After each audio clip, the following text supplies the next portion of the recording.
আমাদের মা বোনদের জন্য আমরা ধন্যবাদ কৃতজ্ঞতা জানাচ্ছি যে এই যে আপনাদের নিঃস্বার্থ সমর্থন, নিরঙ্কুশ সমর্থন, এ কারণে বিএনপি রাজনীতি আজকে মাথা উঁচু করে থাকে সবসময়। তা আমি বলতে চাই, আজকের যে বার্ষিক ক্রীড়া প্রতিযোগিতা, এটা বাৎসরিক একটা আমি মনে করি মিলন মেলা। ছাত্র ছাত্রীদের অপেক্ষার প্রহরগণে কবে একটি বার্ষিক ক্রীড়া প্রতিযোগিতা হবে। আমার পরামর্শ, এই বার্ষিক ক্রীড়া প্রতিযোগিতায় ছাত্র ছাত্রীদের অংশগ্রহণে এখানে যেন সাংস্কৃতিক অনুষ্ঠান হয়, এটা আমার পরামর্শ থাকবে সবসময়। তাদের অংশগ্রহণে নাচ গান নাটক যা করবে তাদের অংশগ্রহণে ছাত্রছাত্রীদের, এবং এখানে তো যে ক্রীড়া প্রতিযোগিতা সেটা তো হবেই, তার বাইরেও তাদের অনেকের ভিতরে অনেক প্রতিভা থাকে, সেই প্রতিভার বিকাশ করার জায়গা এই বার্ষিক ক্রীড়া প্রতিযোগিতা। সেভাবে আপনারা কি আয়োজন করেছেন আমি যদিও জানি না, হয়তো আপনাদের প্রস্তুতি ভালো আছে। আমি শুধু বলবো, লেখাপড়ার উন্নত পরিবেশের জন্য আমাদের ছোট বোন খাদিজা খাতুনকে দায়িত্ব দেওয়া হয়েছে। আর এক বোন 7 ভাই চাম্পা বলেন একটা কথা, আমাদের 7 ভাই চাম্পা খাদিজা খাতুন সবগুলো ভাইয়ের একটি মাত্র বোন আজকে এখানে দায়িত্ব পালন করেছে। আপনারা সবাই খুশি হন নাই? সমস্ত মহিলা, বিপুল সংখ্যক নারী সমাজ এখানে উপস্থিত। আপনাদের প্রতিনিধি হিসেবে এই 131 বছর বয়সের প্রতিষ্ঠানে এই প্রথম একজন নারীকে এখানে সভাপতির দায়িত্ব দেওয়া হয়েছে। এটা আপনাদের জন্য গর্বের বিষয়, নারী সমাজের জন্য গর্বের বিষয়। এভাবেই এই দেশ, এই সমাজ এগিয়ে যাবে ইনশাল্লাহ।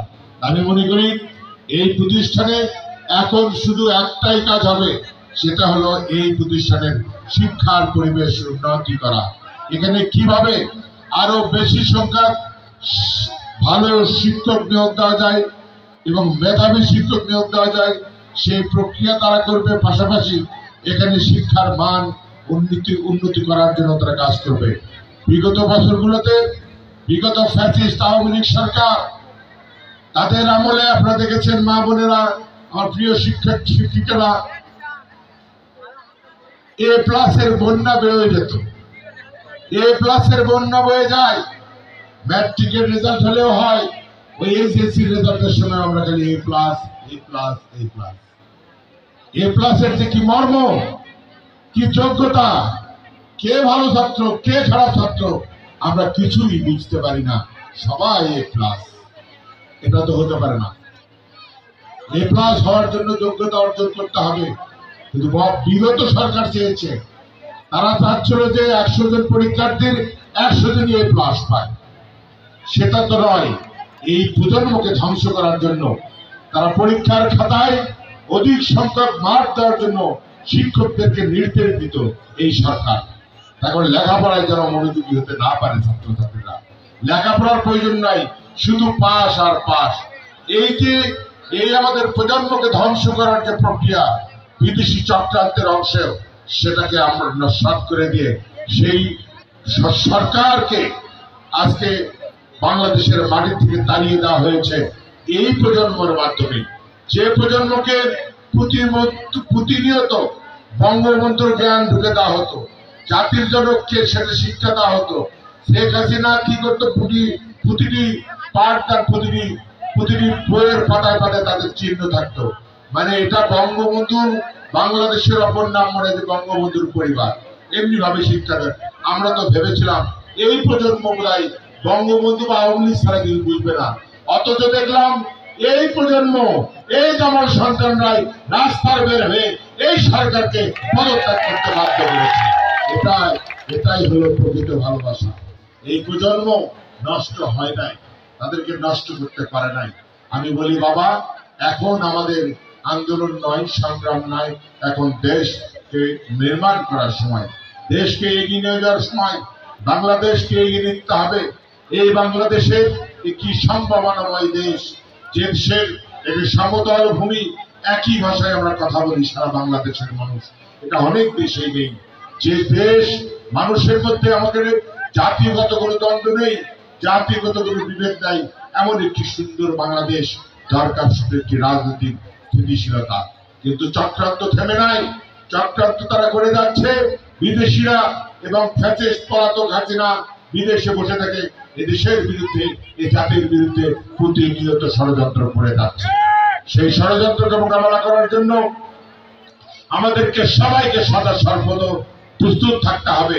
যে কোনো ষড়যন্ত্রের দাঁত ভাঙে জবাব দেওয়ার জন্য আমাদেরকে সবাইকে প্রস্তুত থাকতে হবে এবং এই দেশকে এগিয়ে নিয়ে যাওয়ার জন্য আমাদের মহান নেতা বিএনপির ভারপ্রাপ্ত চেয়ারম্যান তারেক রহমান ৩১ দফার মাধ্যমে এই বাংলাদেশকে নতুন করে সাজিয়ে তোলার জন্য উনি প্রক্রিয়া হাতে নিয়েছে।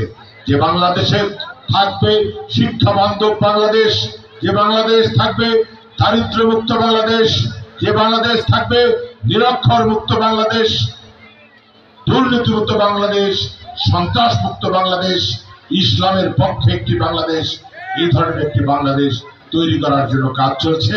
আমরা শহীদ জিয়ার সৈনিকরা সেই অগ্রযাত্রাকে এগিয়ে নিয়ে যাচ্ছি। আমি বিশ্বাস করি এই সদরের মাটিতে আমরা যারা বসবাস করি, আমরা সংখ্যাগরিষ্ঠ মানুষ তাদের শীষকে ভোট দেই, বিএনপিকে ভোট দেই। আমি বিশ্বাস করি আগামী জাতীয় সংসদ নির্বাচনে এই আসন থেকে শহীদ জিয়ার পরিবার থেকে যে নির্বাচনে অংশগ্রহণ করবে তারেক রহমান অথবা খালেদা জিয়া, তাকে আগামী দিনের প্রধানমন্ত্রী হিসেবে আমরা দেখতে চাই। আগামী দিনের প্রধানমন্ত্রী হবে আপনার আমার নির্বাচিত এমপি, আগামী দিনের প্রধানমন্ত্রী ইনশাআল্লাহ। আল্লাহ পাক যদি কবুল করেন। এই বিল্ডিং, এই প্রতিষ্ঠানের যে সমস্যাগুলি রয়েছে, অনেক বড় এলাকা, এখানে অনেক বড় বড় বিল্ডিং হওয়ার সুযোগ রয়েছে।